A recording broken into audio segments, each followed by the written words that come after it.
Hello guys, good afternoon. So আজকে নিয়ে চলে এসেছি এগ কারি। তো দেখো, পেঁয়াজ, লঙ্কা, টমেটো সব কিছু কোকোনাট পাউডার দিয়ে এগ কারিটা হচ্ছে, এবং সব কিছু রাখা আছে। ধনে, জিরা, সর্ষে, জিরা গোটা, আর হলুদ, এটা আদা রসুন পেস্ট। তো দেখো, তেল ছেড়ে দেওয়া হচ্ছে কড়াইতে।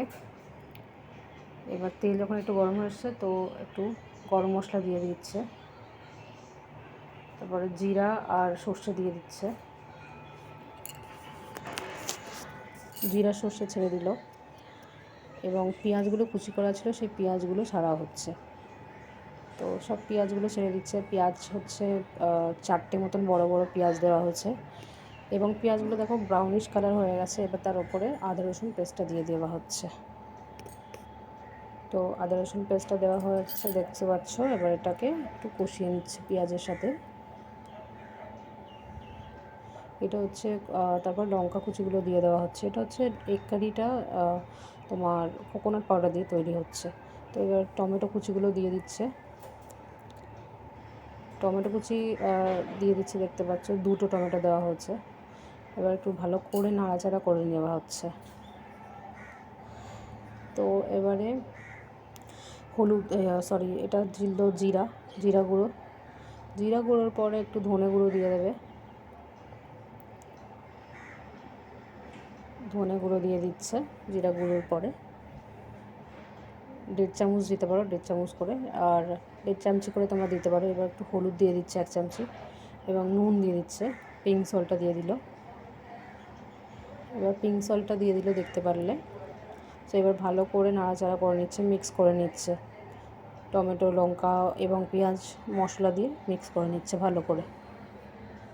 তো এটাকে একটু ঢেকে দিয়েছে। তো পাশের ওভেনে ডিমগুলোকে ফ্রাই করে নেওয়া হচ্ছে। ডিম আর আলুগুলো সিদ্ধ করে নেওয়া হয়েছিল, এবং একটু হলুদ দেওয়া হচ্ছে। এবার এই ডিমগুলো আর আলুগুলোকে একটু ফ্রাই করে নেওয়া হচ্ছে হালকাভাবে। তো ফ্রাই হচ্ছে, দেখতে পাচ্ছ বন্ধুরা। তোমরা কেমনভাবে এগ কারি বানাও অবশ্যই জানাবে। এটা খুবই ইজি একটা রেসিপি। কোকোনাট অয়েল দিয়ে একবার ট্রাই করবে অবশ্যই।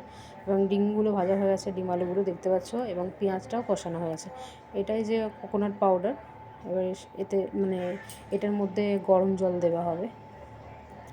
এই যে গরম জল দিয়ে দিল। গরম জল দিয়ে ভালো করে এটা ফেটে নিচ্ছে, মিক্স করে নিল। এবার এই ডিম আর আলুগুলো, ওই পেঁয়াজগুলো ব্রাউনিশ কালার হয়ে এসেছে, তো ওর মধ্যে দিয়ে দিল। তো এইগুলোকে একটু ভালো করে নাড়াচাড়া করে মিক্স আপ করে নিতে হবে ডিমের সাথে। তো দেখো, এগুলো এবার ওই যে কোকোনাট পাউডারটা যে জল দিয়ে গুলেছিল, সেটা দিয়ে দিল। আর একটু পরিমতন জল লাগবে।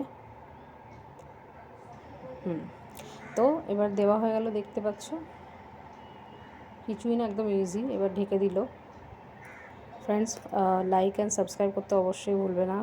কমেন্টসে জানাবে কেমন হলো, এবং একটু বাটার দিতে পারো, তোমরা অ্যাড করতে পারো। কেউ যদি বাটার না খাও, অনেকে খায় অনেকে খায় না, তো অ্যাড করবে না, না করলেও চলবে। তো এটাকে বাটার দেওয়ার পরে একটু ঢেকে দেওয়া হলো। ঢেকে দেওয়া হলো। এবার কিছুক্ষণ বাদে এটাকে ওপেন করলো। তো একদম রান্নাটা রেডি, দেখতে পাচ্ছ। ফুটে উঠেছে, রান্নাটা একদম রেডি। তো ফ্রেন্ডস, কেমন লাগলো অবশ্যই জানাবে।